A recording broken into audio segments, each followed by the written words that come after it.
Umaalma na ang ilang riders ng mga ride-hailing app dahil sa ginagawa umano nilang pag-aabono sa mga diskwentong ibinibigay sa mga pasahero gaya ng persons with disabilities, senior citizens at estudyante. Anila, malaking kabawasan daw ito sa kanilang arawang kita kung sila pa raw ang aako nito. Si Shino Torno magbabalita. Nasa 1,500 pesos ang kita kada araw ng Move It rider na si Philip Biernes. Sa buong araw niya na paghahatid ng mga pasahero. Sapat na raw noon ang nasabing halaga dahil hindi naman gaanong mahal ang bilihin. Pero ngayon ay hirap na raw itong pagkasahin. Tuwing may pasahero siyang estudyante, may kapansanan o di kaya senior citizens, ay otomatiko siyang nagbibigay ng 20% diskwento.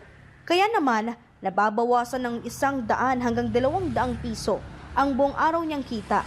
Iba pa ang gastos niya sa pagkain.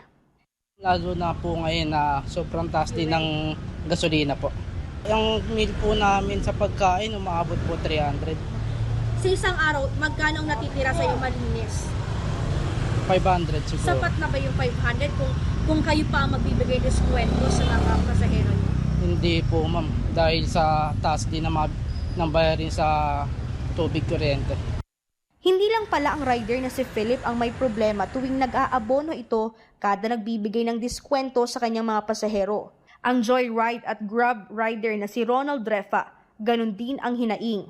Bilang driver, hindi naman dapat kami ang mag-shoulder noon dahil nakakover kami sa mga TNCs or mga TNBS.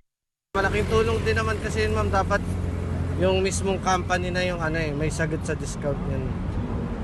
Parang sa kanila dapat ibawas. Sa pagdinig nga sa Senado nitong Martes ng Enero 14, nasita ni Committee Chairman for Public Services, Senator Raffy Tulfo, ang ilang transport network company dahil sa pinapasan daw kasi ng mga driver ng four-wheeled vehicles ang pagbibigay diskwento. Sabi ng senador, hindi dapat sa kanila kinakarga ang discount na binibigay sa mga piling pasahero dahilan kung bakit namimili ng booking ang mga driver. Simula daw kasi noong nakarang taon ay sa kanila pinapasa ng mga TNC ang mga discount. Kaya bubuo na raw ng panibagong Memorandum Circular ang Land Transportation Franchising and Regulatory Board o LTFRB kung saan ang buong discount ay sasagutin na ng may-ari ng apps o operator. Ito rin ang nais iparating ng ilang riders ng mga ride-hailing firm bukod sa mga four-wheel driver. Tugon naman dyan ng LTFRB. Sa motorcycle kasi, iba yung guidance kasi doon. Kasi general rule yun na ang nagsumasagot, operator. Yung si MC Taxi kasi ongoing naman ngayon yung part siya doon sa guidelines ng TWG. Ongoing na yung crafting ng law.